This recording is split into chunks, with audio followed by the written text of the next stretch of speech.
nationalism in his rallies, he is tapping on what is fundamentally a misplaced and narrow narrative that Indian children have been taught from a very young age. We think it's time to lift this veil of secrecy. What is our model? Three very simple parts. First of all, Indian schools should have a module on history that is mandatory, that makes extensive use of textbooks written from the Pakistani perspective. These are probably textbooks that are already being used in Pakistan. Two, this does not mean that we only teach Pakistani history. Obviously, we can already do things like, for example, use Indian textbooks in class that show an Indian perspective over the Kashmiri conflict and the animals that drove the 1947 partition in India. We're happy to invite things like comparative analysis from students for them to contrast perspectives and come to their own conclusions. Third, as much as possible, we try to teach both perspectives. That is to say that lesson plans include equal time devoted to both. Teachers are not allowed to bring in their own political views, and schools can be audited to ensure compliance. Of course, this isn't perfect, and if teachers disagree, we are happy to allow them to resign. This is similar to how the debate between creationism and evolution is already taught in American schools, or how the debate about abortion is taught in sex education, for instance. We're going to follow this very simple three-part piece. First of all, I'm going to explain to you the problems with nationalism. Secondly, how these directly stem from what children are taught in schools with regard to the conflict between India and Pakistan. And last of all, then on the comparative, we are better for Indian politics. First of all, what is the status quo in these areas? We think that most Indians are in moderate support of some degree of Hindu nationalism. This doesn't mean that they are extremely supporters of the BJP. This doesn't mean, rather, that they are extremely supporters of the BJP.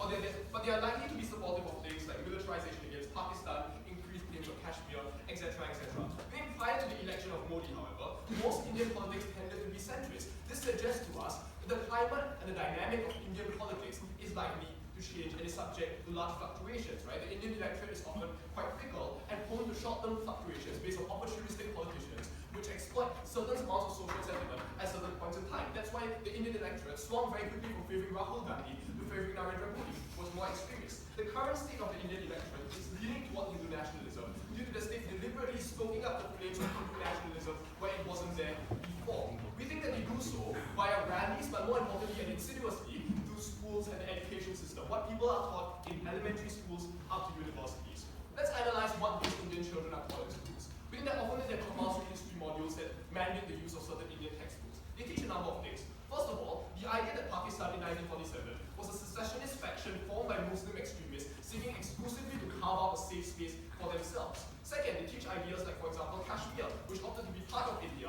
and that Pakistan is deliberately fomenting currently terrorist organizations and has been doing so for decades in a moment as a pretext to military intervention. Yes? Pakistani books also often talk about Hindus massacring Muslims in pre-partition in Iraq after that. So why don't they learn this? Because we think that there is value in knowing both perspectives, right? The facts are ambiguous, and we think it's uniquely valuable if people can assess these facts and come to their own conclusions on that basis. Because we think that Indian textbooks teach similarly extremist things in the opposite direction, where in the absence of any available information, we prefer that there's some moderation. Moreover, we think that Indian textbooks also teach things like how Indian Muslims under JF attempted to oppose Gandhi's non-violent methods to agitate for an independent Muslim state. However, they ignore the reality that Gandhi was in negotiations secretly with the British, specifically to relegate Muslims to a state of oppression and a lower social class. So we think that these are deliberate omissions on the part of Indian textbooks that they don't correct for. What are the consequences of teaching a Pakistani perspective? First of all, we think that it has a huge impact on modern Muslims. Most individuals growing up in India believe these views and their coded implications because they were taught it in schools. Most people develop their most unique and personal moral intuitions based on what they learn when they are very young. When people grow up and these views are challenged, they are less likely to treat these discordant views because they view them as cognitively dissonant. People are more likely to discount discordant views because they retreat to what is familiar, which is often what they were taught when they were young and when they were impressionable. This is strengthened by the fact that they are taught and brought up in an environment where everyone buys into the same view because textbooks only teach one perspective. So we think that there's a self-reinforcing psychological incentive, both on the part of individuals as well as communities, to conveniently discount cognitively dissonant narratives when they grow up. Moreover, and more insidiously, this leads to a social perspective where alternative views of history, views that are more favorable to the current status of Pakistan, are treated as more taboo. When governments, only teach a certain version of Indian history in schools, people are implicitly taught to shy away from alternative views because government has this tremendous norm-setting power in determining what is acceptable and what should lie within the realm of public discourse. They are deliberately encouraging people to discount alternative perspectives when they hear them when they grow up because these views will be treated as more taboo. Why are we better on the comparative? First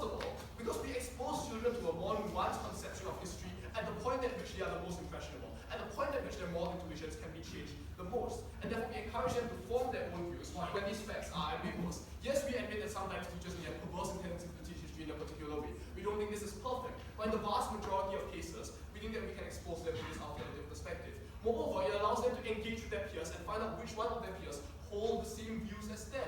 And this is particularly important because knowing that there is someone who disagrees with you on the current perspective of Indian history, who is an Indian, is tremendously different and more empowering to your personal growth as an individual with an independent perspective, as opposed to knowing that there is someone who disagrees with you, who is a Pakistani, who has been taught to teach as different from you.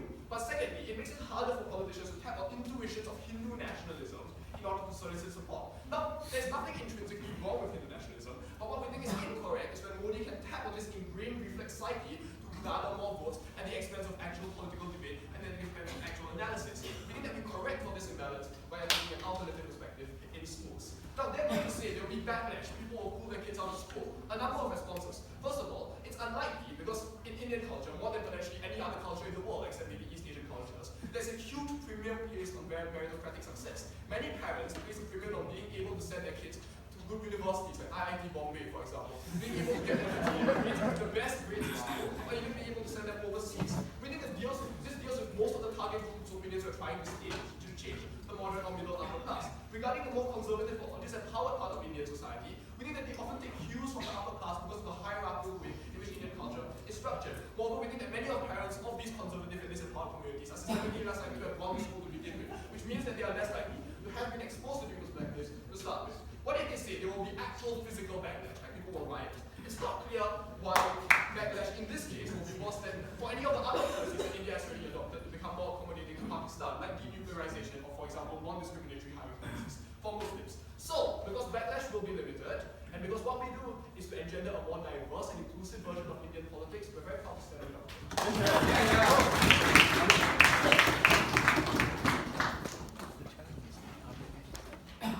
Thanks, Steve, for this speech. Leader of opposition.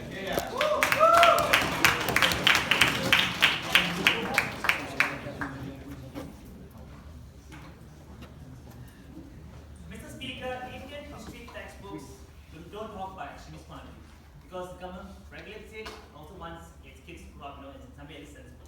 Yes, they promote propaganda. Yes, they talk about the good old days, of Hindu rule back in 1947, and they talk about how difficult it was to live with Muslims, and Muslims honestly wanted out, and it's not our fault, right? But that's normal. Every country does this. America doesn't talk about the massacre of the Native Americans when it comes to how to teach kids, in high school. Japan doesn't tell their 8-year-olds, that their forefathers raped, the South Korean women. Why do you do that? Because kids are young. They're simple-minded and can't handle conflicting perspectives. They're little confused and worse still, guilt-stricken, for what their forefathers did. So we stand for moderation, the status quo, right? When the government, when the nationalist government still at the end of the day doesn't go about talking about terrorism, and how Pakistani sites full of murderers. But we say that's better, that's regulated as opposed to leaving to your side, where now your kids are confused by the information that they get in class, and instead not rely on the media and the communities that come from for what they think now is the truth as to how you resolve the Pakistani Indian conflict. We argue that's far worse because the media, the political parties, the various instances that are at play here mean you're going to get far extremist points of view about the past that will be portrayed as truth, and that's far scary. So let's go into a few pieces of the model. Firstly, we say that the problem of internationalism is really, really overstated on the side of government. Not everyone in India is crazy internationalists want to kill Muslims and drive them out of the country. We will say that the truth is, that you look Congress, for example, it's a big political party, it's not really a nationalist party at all. It's in power many times before the past, it could be power again in the future. And argue that Modi was elected probably because he's a damn good economist, right? Like he's built in Gujarat, so most likely the fact he's in power doesn't mean per se that people in India are all crazy anti-Muslim loving people. Second, we'll say that policy doesn't really help us carry the kids coming very balanced way to look at the history of India Pakistan. Why? Because using very different pieces of information and presenting to kids from really young, like 10 years old, 11, even as well like 14, 15, they're still really young, and the pieces of information are very conflicting and contradictory. Why? Because the past is complicated. Like this not, this is not as simple a past as say talking about how Japan raped women in stuff. Because that's wrong. It's one way. It's easy to explain that. We are talking about a period of time where there was literally bad things happening on both sides of the border, on both sides of the communities. The Muslims killing Hindus, the Hindus killing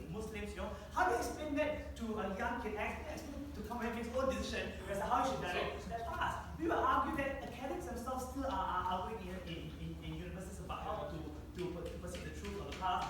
What more children? We will say, therefore, what is going to happen instead is a bunch of, rather a generation of confused children who will then look to the community that they come from, to the grandfathers, who always lived through the time for answers, and also the media for answers on how you should perceive the past. Yeah, but that's dangerous because the parties that I play here, the media forces that I play here, have every incentive to play up the problem and make it sound like this is about us versus them, as part of the attempt to get votes in the state. That's worse. You're only encouraging greater nationalism and maybe greater independent sentiments. Now, and lastly, see that it's better that the status quo, when the government in general keeps a check, because ultimately no government wants to have to learn about violence. It's just a sad thing for our kids learn about violence, in general, and that's why most governments always incentivize to regulate content of their textbooks. And though they may push for a biased view of history, at least it's a sanitized version that is palatable to kids, and that's at least far more moderate than what you're going to have on your side of the house. Now let's go to a few pieces of substance. First thing I'm going to argue is just traumatizing. Like, just be wrong to have our kids learn about how someone killed someone else and just occurred on a massive scale. This is really literally what happened in 1907, the years before and right after that incident. Right before that, yes. So to be clear, you support governments teaching children the most sanitized and one-sided version of history possible, like in Japan. Yeah, and just like America or like in Singapore, right? We don't talk about Operation Cold South Front, was it? Because the kids were at 12. But we need to open to our citizens to just understand the older and like they can put it on the internet, even in universities, there's very little restrictions on what is taught in those classes. So often we have those very strong viewpoints discussed at an age when they can handle it. We argue kids who are as young as 8 and with the age of 8 to like 15 simply can't handle very graphic depictions of life in the past. They can't handle very morally dubious issues. All we have is a generation of guilt-stricken children, and that's really wrong. Secondly, we argue that following from the earlier time, you know the ability of the state of the Indian government because there's a strong sense of national identity to socialize these kids into functioning citizens who can relate to each other despite the massive amounts of diversity that exists in India. We will argue, Mr. Speaker, right, that it's very difficult it's very natural for children to want to associate with what's good and to disassociate with what is bad. Right? I mean, it's kind of what makes a human. We will argue in a state as diverse as India, where even issues about what the national language should be, where there's like 1,000 different dialects, castes, religions, it's very important for young people to grow up feeling like in some manner that they are connected to each other. And that comes from taking pride in your past. If you don't take pride in your past, if you start feeling that what your forefathers did and their past is riddled with nothing but just mere atrocities, it's hard then to feel that you and anyone else have anything common. I don't want to have anything common with someone whose father was murdered, because it's simply what makes us human, right? So we argue it erodes the ability of the state to further the essence of national identity. Which is important because we need a strong sense of what it means to be Indian, to be present all of our citizens, to put forward important painful policies at times that sometimes requires some groups to give up some rights and interests and against others. It's hard to use argument of, no, we have to use for the greater good, and people don't believe in the greater good because they don't believe they're part of a strong collective whole. So we argue this politics makes it harder for those kinds of general policies. Lastly, we argue in terms of the generally how things will play balance between and Pakistan. We say that economics is what money talks. We will argue and listen to you that the truth and the fact how Japan and South Korea have pretty much normal trading relations, despite the past initiatives, is a reflection of how trade eventually normalizes all relations.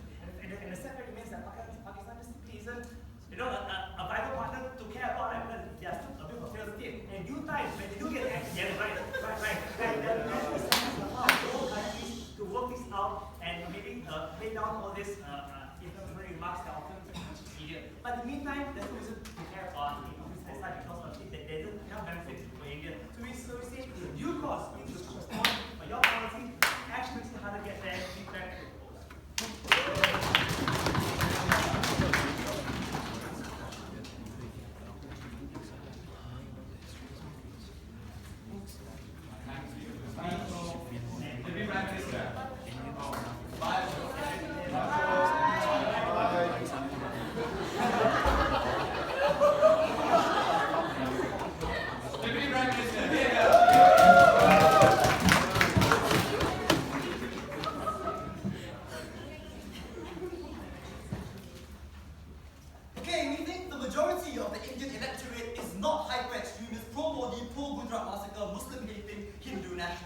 Rather, we think that the good characterization in this debate is that they are fairly fickle. There are folk who are passive political participants. The problem is that they can vote for Congress one election and vote for the BJP the next. Our case is that we want to shift what we call the Overton window of political discourse away from extremist policy. Because the problem is today, a majority of Indians are okay with aggression towards Pakistan. They are okay with electing a prime minister who may or may not have a vote today because he's a massacre, and are okay with doing things like demonizing Muslims. What do I mean by the Overton window? I mean that policies that people like us from the external perspective might seem to be really, really extremist and terrible for South Indian relations are seen as relatively normal and things to be accepted. In India, what we want to do is at the bare minimum ensure that these extremist policy positions become untenable for politics and policy discussions in the country.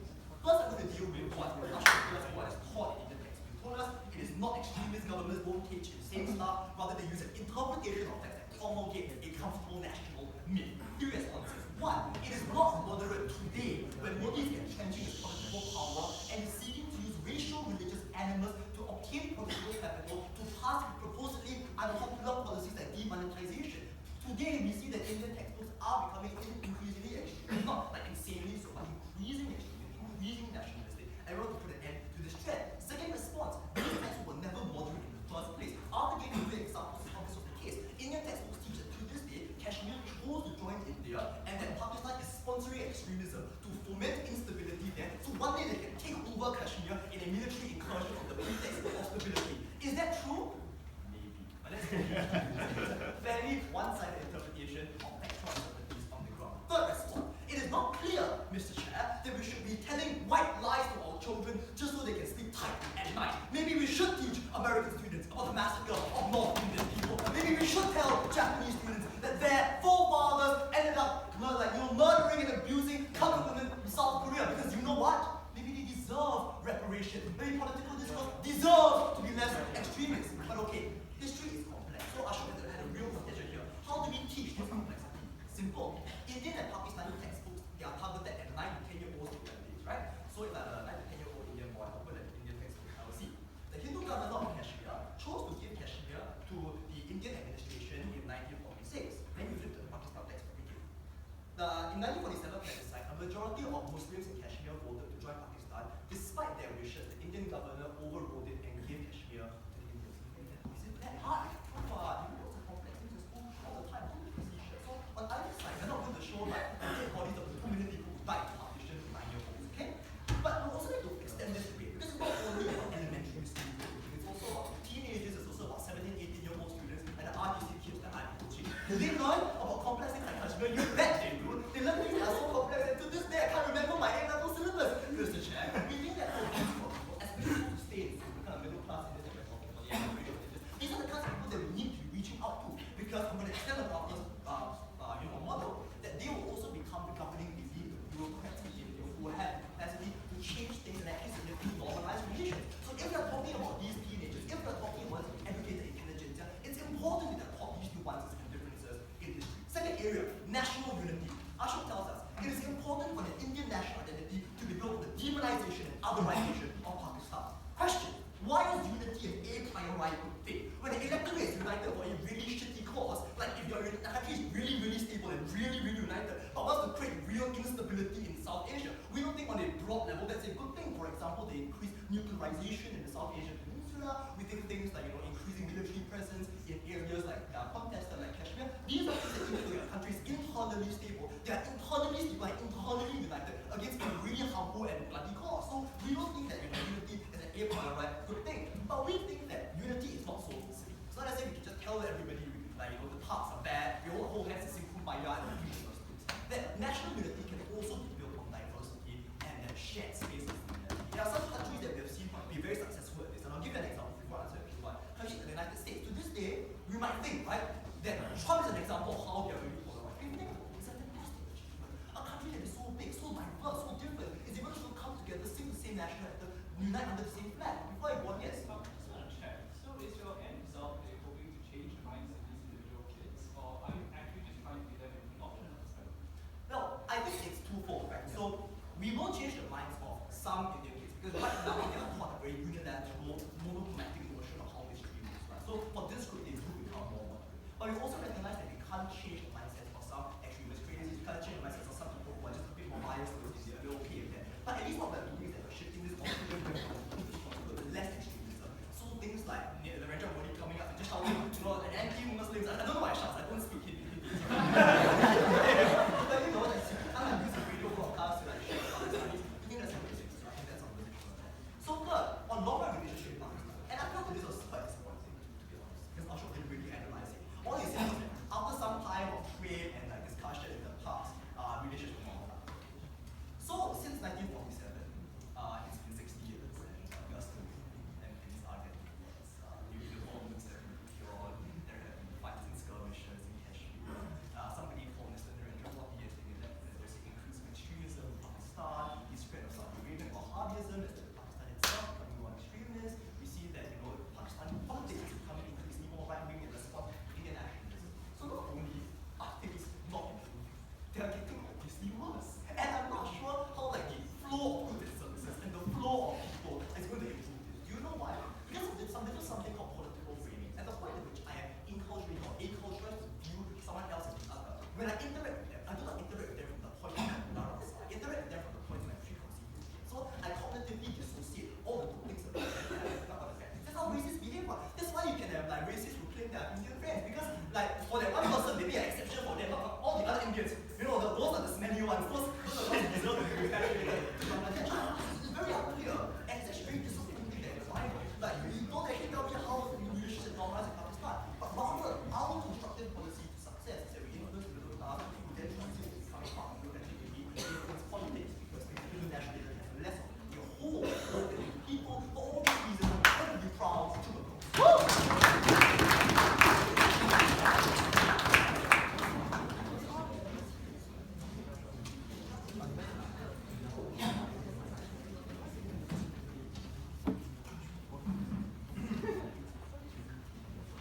Thanks, Steve, for the speech.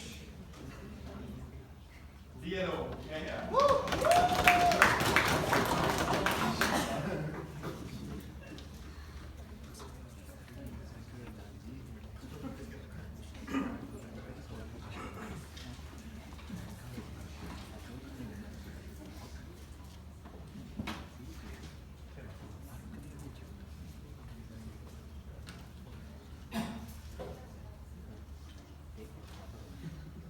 This is a time where we really have to stop and think and to really find out for ourselves how much we have achieved in this debate.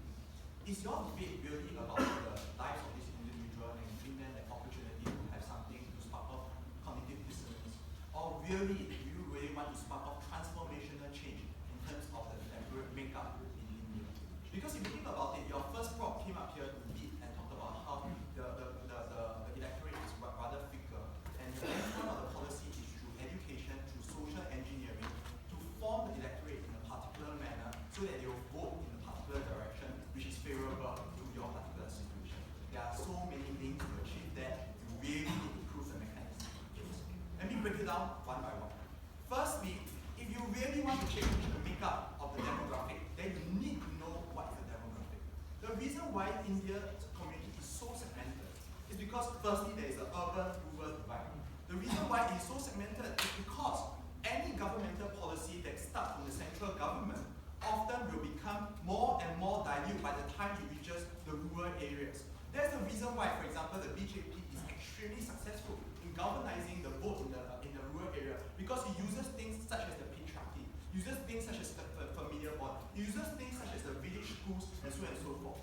Truly, if you really want to change the discourse, to change the entire block of, for example, supporters that are sympathetic towards the Hindu nationalists, you need to have a policy that affects this group. But the problem is that the resistance that you are going to encounter is probably going to be the greatest. It is no longer sufficient for you to pay lip service to say, here I show you 2 textbooks, take a look at it, it's only 2 paragraphs. Now you are going to make a profound difference in the way you view Hindu nationalism, the way you view the different kinds of dialect problems that the Indian community struggles with to begin with. But what is most important is that when Chinwe, and this is a principal concession on their side, tries to reduce the kinds of messages that the Pakistani textbook sends to the individual, it also limits the opportunity for a transformational change in the minds of the individual, firstly as a historian, or more importantly as a voter 5-10 years down the road. Because just knowing that, oh, Kashmir didn't really want to be with India and so on and so forth is not going to have a difference in the perspective of it. But more importantly, a large part of the Pakistani textbook is not going to be written by the government. They are already, the reason why you want to use that is because it's a symbolic gesture that you truly want to accept an alternative view. If the author of Pakistani textbook doesn't really know much about this Indian history or doesn't want to play any favors, whether it's towards the more moderate or towards the more Hindu nationalists, then you really find a huge difficulty in trying to shift or trying to calibrate the message to your particular purpose. But on the other hand, if he's going to come up here and say, no, the teachers will now become will now try to alter the medium, then I say that is a wash, because that means that your medium is no longer important. That means that actually the ones that are really going to make the difference is the individual teacher on the ground trying to shape their particular opinion. And this is an important point, because if your content of your history is so complex, that is something that has happened over the last 40 years, it's very difficult for the child to actually synthesize this information, whether or not you're 10 to 12 or 12 to 14 years over here. And this is an important point, because just spending equal time on 2 textbooks, or even spending 10 hours, even memorizing the textbook, is never going to affect the way you look at it. Often the more convenient thing that is going to happen is you're going to listen to the summarized, the opinionated explanation that comes from the teacher. And that is extremely variable. If you are talking about rural areas, probably your policy, the extent of policy probably not going to reach there. You are still going to hear the people talking of something that is firstly, that your forefathers are not murderers, and secondly, by the way, please support the BJP, because this community is best able to support your particular community. So I really do not see any substantial change in that particular policy. But let's talk about the second point, which is them and individuals. Let's just forget the whole debate, let's talk about children. The problem with that particular point is this, is that on one hand, and this is a concession again from the speech, on one hand they say that we want to teach 1 or 2 paragraphs that Kashmir is more sympathetic towards Pakistan or whatsoever. But on the other hand, they realize that actually if you really want to appreciate the understanding of it, then you need to shift to the 17 and the 18 years old. But first proc speech, really, if you listen very carefully, is about how we need to catch them during the formative years of their life for their policy to have a substantial impact or a lingering effect over here. But then if at 17 or 18 years old, you become more mature, whereby you already have some nationalistic sentiment towards your country, when you already have enough family connections to hear stories that comes from your grandfather that is not contradicted by whatever you learn within your schools, then probably at that point in time, you will still be able to make whatever adjustments that happens, but not to the volatile extent that is going to happen in that policy. Because if anything is going to change substantially the way the Indian people will view themselves, then I think the role of the government needs to step in over here. It's not sufficient for you to come out here and say, oh, we'll do it for America, we'll do it for Japan. Tell me why you want to do it for America, why you want to do it for Japan over here. Ignoring Ashok's analysis about how at the end of the day, if you truly believe in the formative years argument, and you also believe that nationalistic sentiments needs to be inculcated, then necessarily have to go beside opposition. Because this is a period in time whereby you tell the Indian children the Indian history, that their nation was built based on blood. Their forefathers are heroes. They paid the price for the success. And this is an important point, because if you were to say that no, they are murderers, no, they are rapists, then really the sense of pride that you have is not there. If they go back home and talk to have a family discussion with their grandfather, and knowing the characteristic of an Indian family, whereby often respect is an integral component of it, then what is going to happen? It's just going to be a mad chaos if they are truly going to really have this debate with their grandfathers and all that. And as a result of that, they're probably going to be more confused, they're probably going to be more estranged, and probably they may not really like their country a lot after that. And that is a problem. They said unity is not an important concern, maybe not in other societies, but unity is extremely important in the Indian community out there. Your first speaker spent so much time talking about the fluctuating, supporting here and there. Your first speaker talked about the existential threat of the Indian society being that of how different fractures are not able to come together over there. For all these reasons, ladies and gentlemen, what is the aim? And more importantly, if they really want the aim, please be more bold with your policy.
the Muslims at that time. So these countries were literally formed 70 years ago, and those origin stories still take an important place in the heart of these individuals. Why then is it that Pakistani textbooks will therefore have an impact on the way that these people view their lives? The problem is that right now, a lot of these Indian children never see the alternative point of view. There is a complete blackout of the way that Pakistan saw the partition, and rather emphasis on the way that India saw that particular history instead. So what happens is that you create a particular reflex within these individuals, precisely because of the nationalistic sentiment you talk about, that's very easy for politicians to play on. So we don't think nationalism is in prima facie good. And the point at which that particular form of nationalism, no thank you, requires you or makes you a person who is particularly prone and a victim towards individuals like Narendra Modi who are able to play on those sentiments to try and stir up anti-Muslim hate or to gain political capital. That leads to policies, no thank you, that ultimately hurt you as well as the nations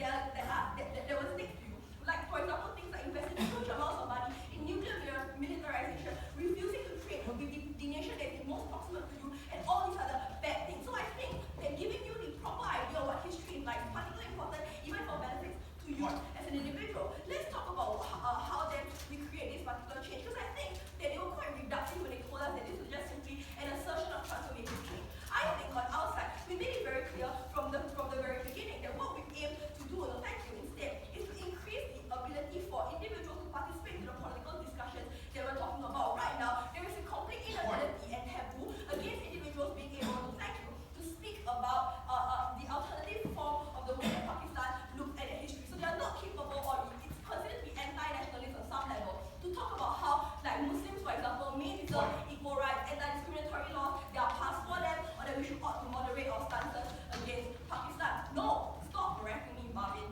The next thing. Okay, the next thing is, okay, so given that that is true, what we are hoping to do is to introduce an alternative perspective into the political debate. It just makes it not a taboo to be able to talk about how the Pakistani story may have merits to it as well. So the effect of this is that it makes policy positions that are now currently considered to be completely untenable something that can actually be put on the table and discussed. So that's the moderation that we're talking about. Yeah, before I move on. So are you saying that the average voter in India, the top priority issue is that of Kashmir and Pakistan? Yes or no? Because that's the whole case based on it. Right. Okay. So is it the top priority of an individual in India? It could be. Right. It could be when people like Narendra Modi make it that way in order to gain political capital to sidestep backlash against things like demonetization policy. So that is precisely what we want to avoid. The idea that conflict could become the central thesis of everything that matters within an election. But we also gave you additional analysis about how this is important when it comes to the particular demographic that we speak of. So he told us about the urban-rural divide. Notice that he was quite silent on how this does affect the individuals who are within the urban regions. He places huge emphasis and store on the idea of education. As a result, oftentimes take what they learn in school incredibly seriously, especially when your grades in school are literally the ability, the way in which you are able to gain more meritocratic leverage in the future. So the amount of store and time spent on learning this kind of history, I think it's important when it comes to changing the way that these individuals view their life. At the end of the day, we need to recognize the things that you learn in school and when you spend a large amount of your time thinking about at an age changes the moral intuitions that you have later when you are an adult. And it's important that these moral intuitions are what they cannot be easily manipulated by certain political agendas. But then they told us this creates resistance on the ground in the rural areas. I would argue that to that extent, that would simply mean that in your world, the nationalist sentiment that you find so important will simply have a backlash against any form of moderation between relations between India and Pakistan. And to the extent to which we recognize that perhaps more stability in the South Asian region is something that is good for that region, good for India and good for Pakistan, then we would argue that you can't just work off of a backlash and say that no moderation ought to happen into perpetuity. Rather, we think that what we are able to do therefore is to allow for that moderation to happen via changing the way that people react to those moderations in the first place, by changing what is considered to be allowed or things that we can talk about in what we can talk about in public discourse. At the end of the debate panel, we need to recognize that history textbooks may not be the be-all and all. It may be a very slow and progressive change, but to the extent to which we can create a step towards individuals actually understanding the other side of the story, we're happy to do. Thank you.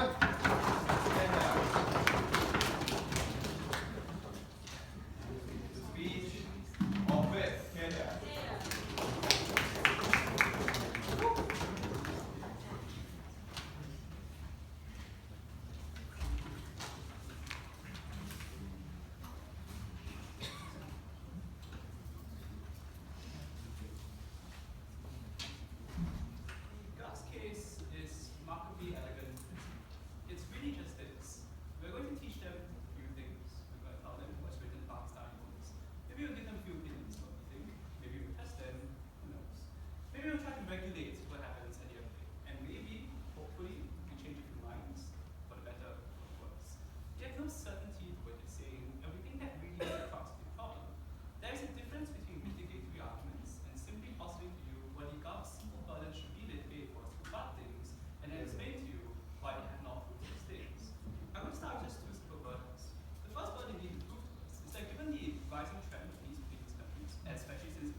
which case no actual change happens. And the consequence of this is very important, because you cannot have that great discourse at an age where you're not ready to have that great discourse.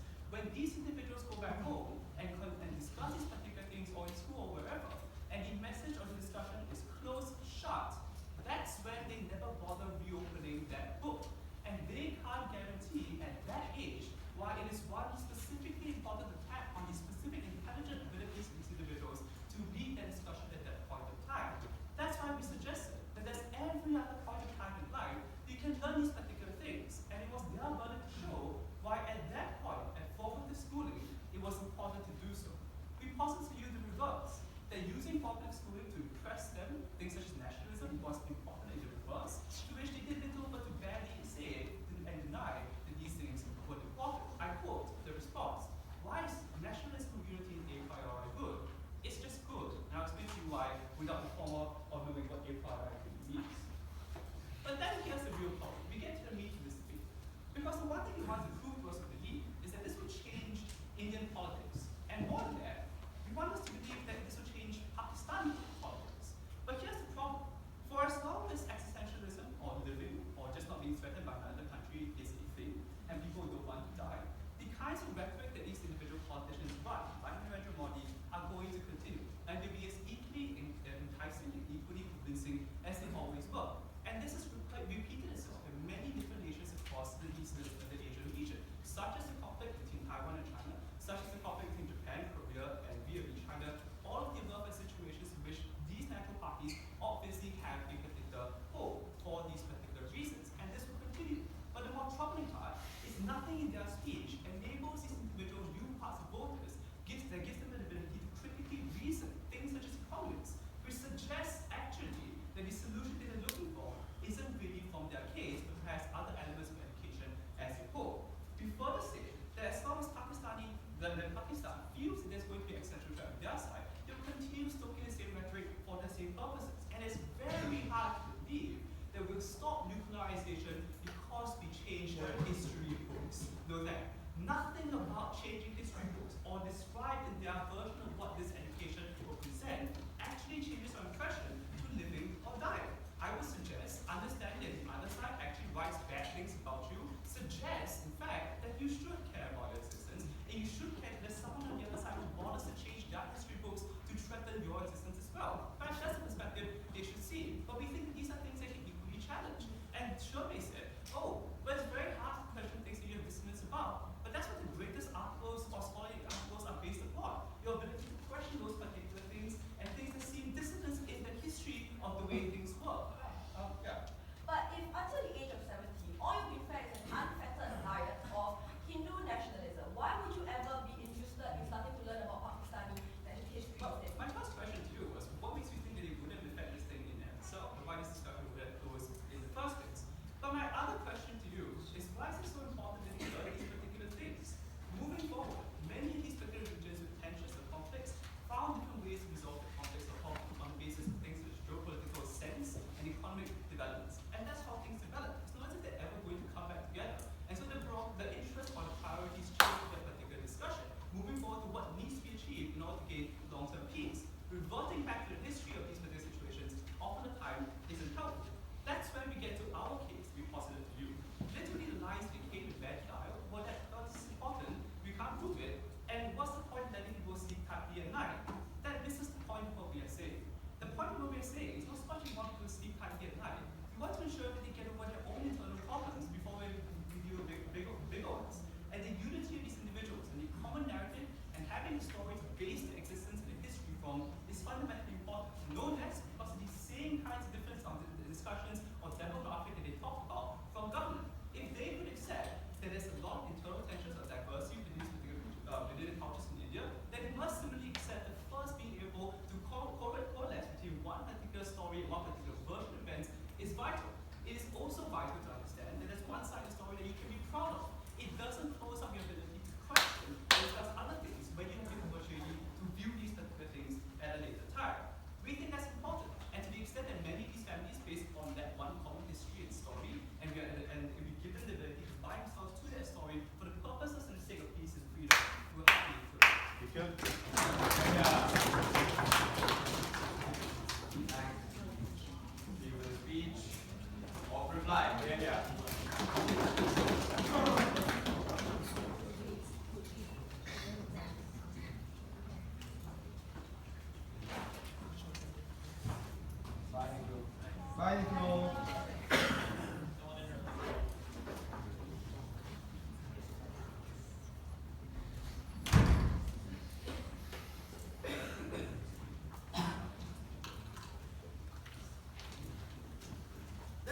begin by talking about burdens. What's the burden that government started off in the PM speech?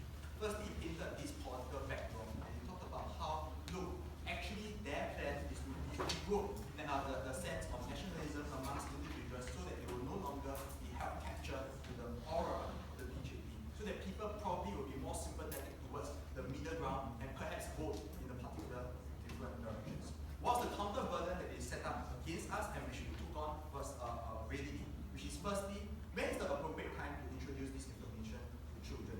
Secondly, what is the things that we want to teach children? And last but not least, whether or not backlash is a real and important issue. So let's talk about their first burden, right? So if you set up for yourself that you really want to make a transformational change in terms of the political background, then you need to have a very consistent approach throughout all three speakers. When Germany came up here, and this is when they really don't understand the pedagogy of children. They say that all you need to understand is you just drop some facts in there, the facts will be kept in there until maybe 20 years old, 21 years old, that period coming over to Singapore. And then suddenly everything, the connections will start to make sense. Then I will start to question about all this. And then it's because of the presence of these seeds of blood that was planted in me 20 years ago that made all the difference. I posit to you is probably the education that went along the way, the kinds of interaction that you have, the fact that you are quite intellectually curious, the fact that you probably grew up and knows that yes, you used to listen to your parents a lot, but now is probably the time, are stronger reasons for that. So then they say, oh, what about maybe at 17 to 18 years old? Then that again doesn't gel out with the first speaker. Because then what's the whole point of setting to us the burden that, oh, it's very important to prove that this is their formative years of their life, you cannot miss that opportunity or you will miss the boat over there. But we are the side that actually argued that, look, during the formative years of their life, do not introduce something that complex to them. It's really not about whether or not Kashmir was sympathetic towards Pakistan, because knowing this information is really not going to have a profound change in that diluted form.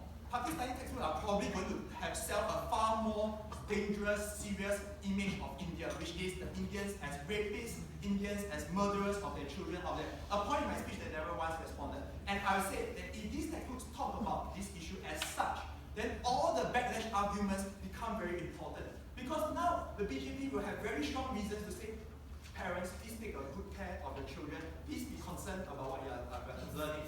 Grandfathers within the family, where respect is very important, will now sit up. Because what on earth are the children learning is good, learning that I'm a murderer over there.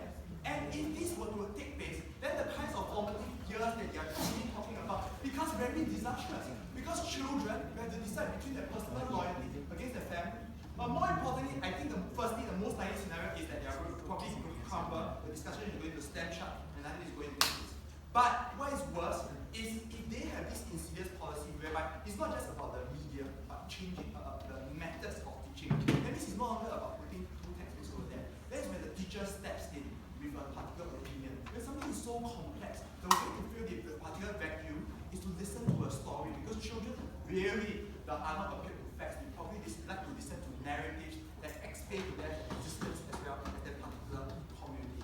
That, ladies and gentlemen, if it's going to create any dissonance, it's creating dissonance at the wrong place in the wrong context. And that is where the backlash argument is going to be the strongest. Because if it's going to happen, then the BJP will have any reason to resist this kind of policy, probably regress on this kind of policies. And all the harms associated is going to be there. So it's not good enough for PM to come out here and say, oh, we'll talk about backlash, but not realizing that actually we talk about backlash in a far more sophisticated manner. Understanding of context between urban and rural divide, understanding that education, the diffusion of education, as well as the control of the matters, is not as simple as constructed.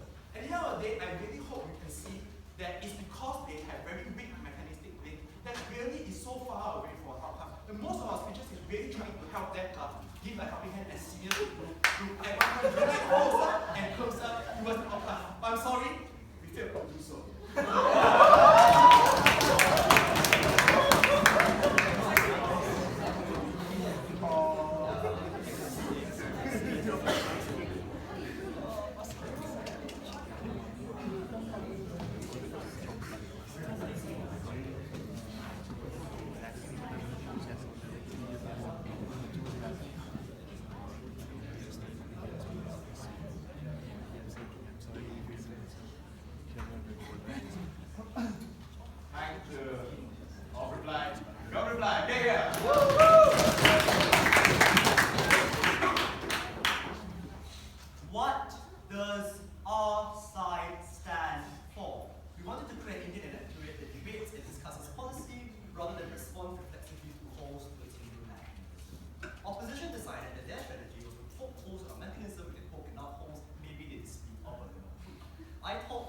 all this gold was good, but in actual fact, I'm seriously starting to doubt that wisdom.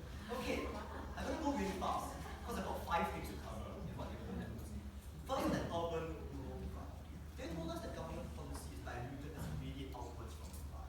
But it's not clear what the comparative is on that side. It's lazy debating, because on both sides, far-flung villages in Tamil Nadu aren't going to gain access to half-level education. At least on our side, a young Hindu boy studying by candlelight can read both Pakistani and Indian textbooks. On their side, there is nothing religious that practically see an teaching work or Indian. This debate is also not just about India. It is also about the middle class and the upper class. And these people aren't extremists, but they're worryingly okay with extremist policies.